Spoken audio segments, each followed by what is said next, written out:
the alignment of stars was quite amazing.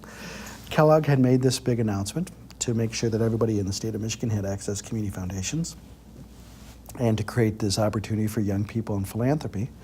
Our friends 3 hours south of us at the Lilly Endowment heard about it, thought it was a great idea as well, and how they could make sure that everybody in the state of Indiana had access to community foundation.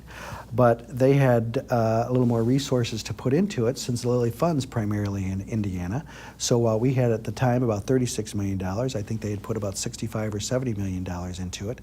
But there wasn't anything about egos. It was all about what a great opportunity for us to partner with Indiana, partner in the sense of, staff working with one another, maybe participating in some of their conferences. They could come to some of our conferences and just learning what's working and what's not working.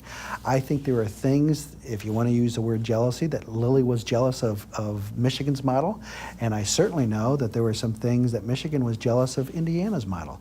So a couple examples. In Michigan, we had the youth component. And anytime you start talking about young people, I think it starts getting the attention of donors in different ways, that they saw that they could leverage some funds to benefit young people. And so that was something that was really intriguing for Lilly. And to think now that we have well over $40 million in the state of Michigan that's permanently endowed just to meet the needs of young people, and we'll always have young people under the age of 21 serving in this capacity, and are kind of creating that pipeline of future board members and volunteers and philanthropists. What we were jealous of Lilly is that Lilly had a lot of money to put towards administration.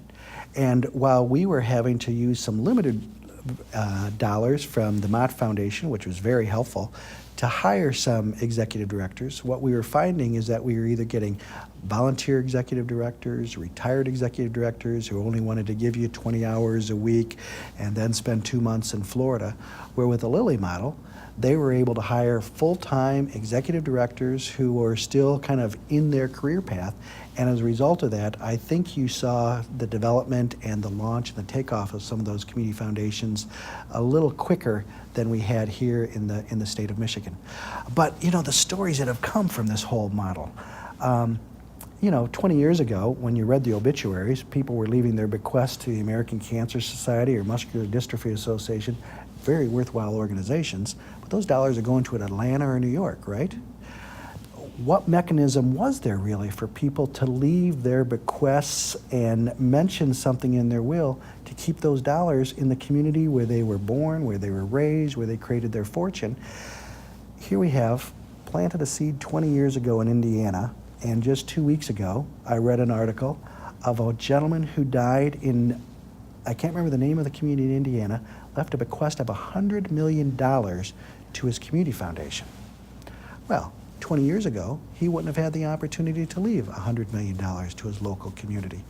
And that was a seed that was planted 20 years ago. No one could have ever envisioned something like that happen. And I'm sure we have stories like that taking place in Michigan. Maybe not at the level of $100 million, but I can assure you that someday there will be. But I think $100,000 is just as important as that $100 million, because it might be even a greater significance of wealth of an individual who's passed away. And we have all these amazing stories where people have turned into the W.K. Kellogg's or the Charles Stewart Motts of their local communities.